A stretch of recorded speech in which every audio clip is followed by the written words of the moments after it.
Minister of Japan, Abe-san, Honorable Prime Minister of India, Sri Modi-ji,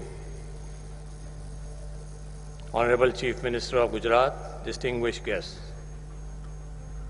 I am glad to inform you that we had a very meaningful meeting of the 10th India-Japan Business Leaders Forum earlier this morning. The forum, including CEOs from both sides, acknowledged the groundbreaking ceremony of the Mumbai-Ahmedabad high-speed rail project as a momentous occasion heralding a new era in Indian transportation sector. The visionary project is also expected to provide a major fillip to your Make in India initiative.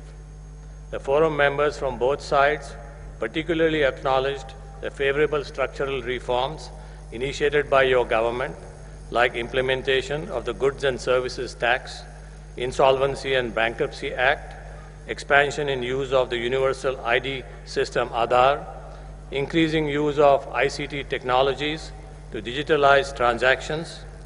These reforms will not only bring in efficiency into the system, but also strengthen India's standing as the most favorable destination for foreign direct investments. I would like to take this opportunity to also bring to your attention a few suggestions made by the forum members. First, on bilateral trade. There is a pressing need to arrest the declining bilateral trade between both the nations. Renewed thrust on infrastructure development in India, including the project like the Shinkansen, would help enhance the two-way trade. Two, opportunities arising out of structural reforms in India.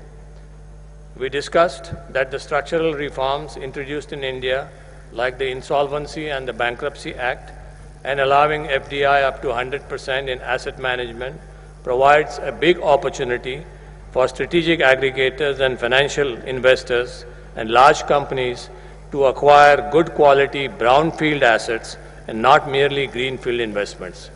This will be a big trade multiplier between India and Japan.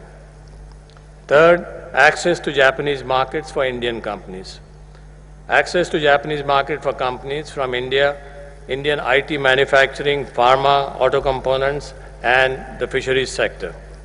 We urge the Japanese SMEs to consider partnerships with companies and investments in India to become competitive to achieve global scale. On skills and education, in addition to the JIIMs being set up, the forum suggested that we should leverage Japanese expertise in ICT and digital technologies to promote e-learning and e-skilling solutions. The forum congratulates the Japanese government for agreeing to start Japanese language programs in 100 institutions in the next 5 years. On ICT and digital technology, use of Society 5.0 concept of Japan to augment the Digital India initiative with special emphasis on resolving societal issues and creating smart societies.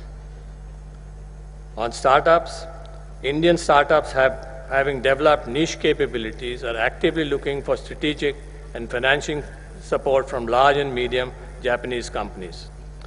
To sum up the collective thinking on both sides of the forum, let me quote a thought that was echoed in the meeting. The size of India and Japan relationship can grow as per our aspirations rather than opportunity, which will be multifold higher than what we are looking at today. Japanese companies and products are currently addressing the needs of roughly 200 million Indians. There are roughly 1.1 billion Indians left to be addressed. This is a very strong force for increased collaboration between India and Japan. Thank you.